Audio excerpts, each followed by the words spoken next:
తిరిగి BCN news కి స్వాగతం. పశ్చిమ గోదావరి జిల్లా భీమవరంలో దారుణం చోటు చేసుకుంది. పెళ్లి పేరుతో ఓ యువకుడు వివాహితపై అఘాయిత్యానికి పాల్పడ్డాడు.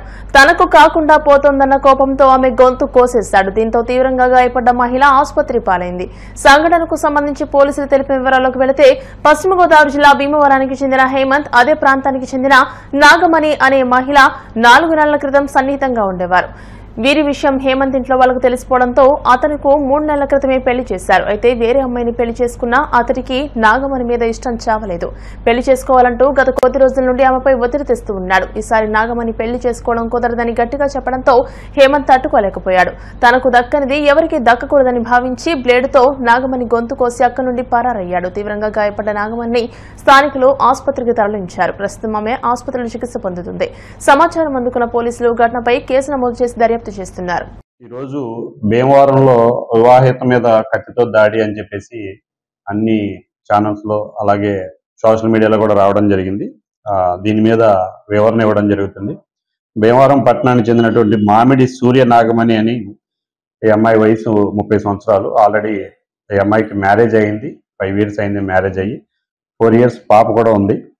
ఈ అమ్మాయికి తర్వాత భర్తతో కొంచెం విభేదాలు ఉండి ఈ అమ్మాయి సపరేట్ గా ఉండడం జరుగుతుంది. భీమవరంలో వేణుగోపాల స్వామి గుడి దగ్గరలో ఈ అమ్మాయి ఉంటుంది. అయితే ఈ అమ్మాయి పనిచేసే చోట దగ్గర వేరే అతను పొలిశెట్టి హేమంత్ అనే అతనితో ఈ అమ్మాయికి పరిచయం ఏర్పడింది. ఆ పొలిశెట్టి హేమంత్ అనే అతను ఈ అమ్మాయి కూడా ఒకే చోట పనిచేసేవాళ్ళు. ఆ పనిచేసినప్పుడు ఆ పరిచయంగా ఉండి ఈ అమ్మాయితో కొంచెం అతను చనువుగా ఉండడం, ఈ అమ్మాయి అతనితో స్నేహంగా ఉండడం జరిగేది. తర్వాత అతను దీన్ని ఆసరాగా తీసుకుని ఆ అమ్మాయిని ప్రేమిస్తున్నానని చెప్పి పెళ్లి చేసుకోమని చెప్పి అడగడం చాలాసార్లు జరిగింది. అయితే ఆ అమ్మాయి సున్నితంగా తిరస్కరించడం, పెళ్లి అయిపోయిందని నాకు పాప ఉందని చెప్పి చెప్పడం జరిగింది. తర్వాత వీళ్ళ మధ్య ఈ విధంగా చనువుగా ఉండడం, సంభాషణ ఉండడం, రకరకాల వదంతులు వస్తున్నాయనే ఉద్దేశంతో ఆ షాప్ యజమాని కూడా ఈ అమ్మాయిని ఒక నెలన్నర క్రితం షాప్ నుంచి కూడా మానిపించడం జరిగింది.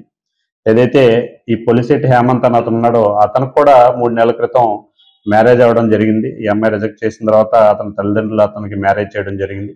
మ్యారేజ్ అయిన తర్వాత ఈ రోజు అనుకోకుండా సడన్ గా మార్నింగ్ అరౌండ్ 12 ఆ టైంలో ఇతను ఈ అమ్మాయి దగ్గరికి వెళ్ళి మళ్ళీ నేను ప్రేమిస్తున్నానని చెప్పి పెళ్లి చేసుకోమని చెప్పేసి గట్టిగా అడగడం జరుగుతాం.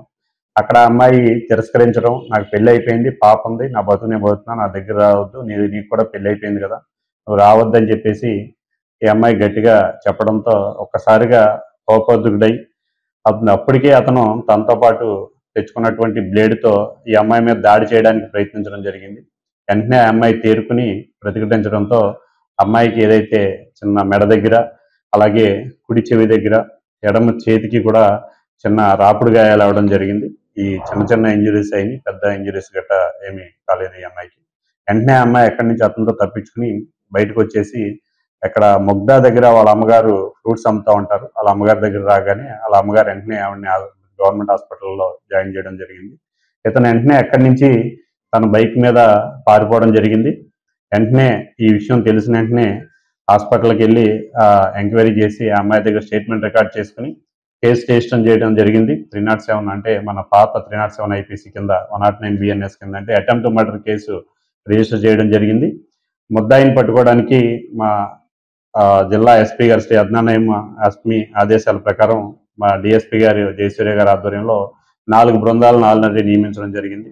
ఈ ముద్దాయి వెళ్ళినటువంటి రూట్లో ఉన్నటువంటి సీసీ కెమెరాలు, అలాగే ముద్దాయి ఫ్యామిలీ మెంబర్స్, ఫ్రెండ్స్ అందరినీ కూడా విచారించి ముద్దాయి ఎక్కడున్నాడు అనేది గాలింపు చర్యలు చేపట్టాము. తొందరలోనే ముద్దాయిని పట్టుకుని రిమాండ్కి పంపించాము. గుర్తు తెలియని వాహనం వెనుక నుంచి కారును ఢీకొనడంతో అందులో ప్రయాణిస్తున్న ఎస్ఐ, కానిస్టేబుల్ మృతి చెందారు. ఈ ఘటన కోదాడ పట్టణ పరిధిలోని జాతీయ రహదారిపై దుర్గాపురం వద్ద గురువారం తెల్లవారుజామున చోటు చేసుకుంది. కోనసీమ జిల్లా ఆలమూరు స్టేషన్లో విధులు నిర్వర్తిస్తున్న ఎస్ఐ అశోక్, కానిస్టేబుల్ వీరస్వామి పని నిమిత్తం హైదరాబాద్ కు బయలుదేరారు. మార్గం మధ్యలో వీరు ప్రయాణిస్తున్న కారు కోదాడ పరిధిలో గుర్తు తెలియని వాహనాన్ని వెనుక నుండి బలంగా ఢీకొట్టింది. ఈ ఘటనలో ఎస్ఐ, కానిస్టేబుల్ అక్కడికక్కడే మృతి చెందారు. మరో ఇద్దరికి తీవ్ర గాయాలు కావడంతో స్థానికులు కోదాడ ప్రభుత్వ ఆసుపత్రికి తరలించి చికిత్స అందిస్తున్నారు. పోలీసులు ఘటనా స్థలానికి చేరుకుని దర్యాప్తు చేపట్టారు.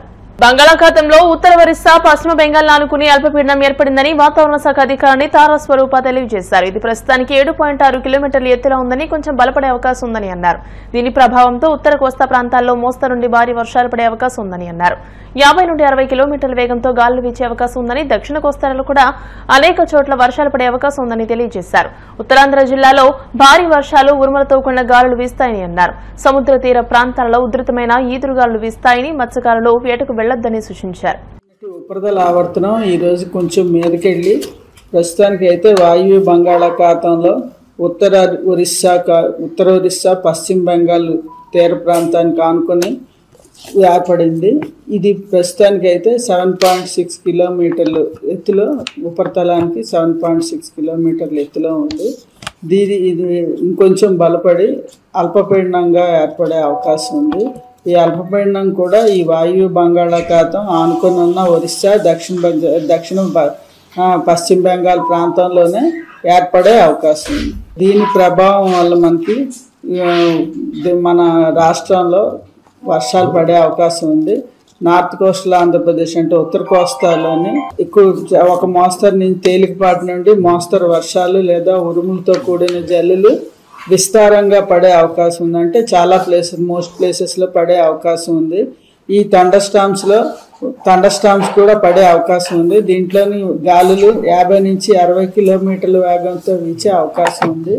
అదే దక్షిణ కోస్తాలో అయితే పలు చోట్ల అంటే అనేక చోట్ల పడే అవకాశం ఉంది. ఇక్కడ కూడా ఉత్తర కోస్తాలో అయితే కొన్ని చోట్ల భారీ వర్షాలు కూడా పడే అవకాశం ఉంది. 1-2 దగ్గరలో భారీ వర్షాలు కూడా పడే అవకాశం ఉంది. మనకి శ్రీకాకుళం, విజయనగరం, విశాఖపట్నం, అనకాపల్లి, పార్వతీపురం, మన్యం, ఏఎస్ఆర్ ఈ జిల్లాల్లో 1-2 చోట్ల భారీ వర్షం లేదా ఉరుములతో కూడిన జల్లు పడే అవకాశం ఉంది. నెక్స్ట్ ఫిషర్మెన్ వారికి కూడా తీరం వెంబడి గాలులు బలంగా వీచే అవకాశం ఉంది. 40 నుంచి 50 కిలోమీటర్ల వేగంతో ఈదురుగాలు వీచే అవకాశం ఉంది. కాబట్టి ఫిషర్మెన్ కొంచెం అప్రమత్తంగా ఉండాలని సూచించడం జరిగింది. ఇంకా నెక్స్ట్ రేపటి వరకు ఉంటుందండి. రేపటి నుంచి ఇంకా సిస్టమ్ ఇంకా మీదకెళ్ళి అది క్రాస్ అయిపోయి మనకి భూభాగం మీదకి వచ్చేస్తుంది. కాబట్టి మనకి వర్షపాతం కొంచెం తగ్గే అవకాశం ఉంది. ఇంకా ఫార్మ్ అవుతుంది. నెక్స్ట్ 24 గంటల్లోనే ఫార్మ్ అయ్యే అవకాశం. వార్తను ముగించే ముందు ముఖ్యాంశాలు మరోసారి. వెనుకబడిన ప్రాంతాల్లో పరిశ్రమలకు అధిక ప్రోత్సాహకాలు అందిస్తా ఉన్న సీఎం చంద్రబాబు. ఉత్తరాంధ్ర, రాయలసీమ అభివృద్ధిపై ప్రత్యేక దృష్టి సారిస్తామని వెల్లడి. జూలై 2 నుండి ప్రభుత్వ విజయాలను ఇంటింటికి తీసుకువెళ్లాలని కేడర్కు మంత్రి లోకేష్ పిలుపు. ఓర్పు, సహనంతో ప్రజా సమస్యలు పరిష్కరించాలని సూచన.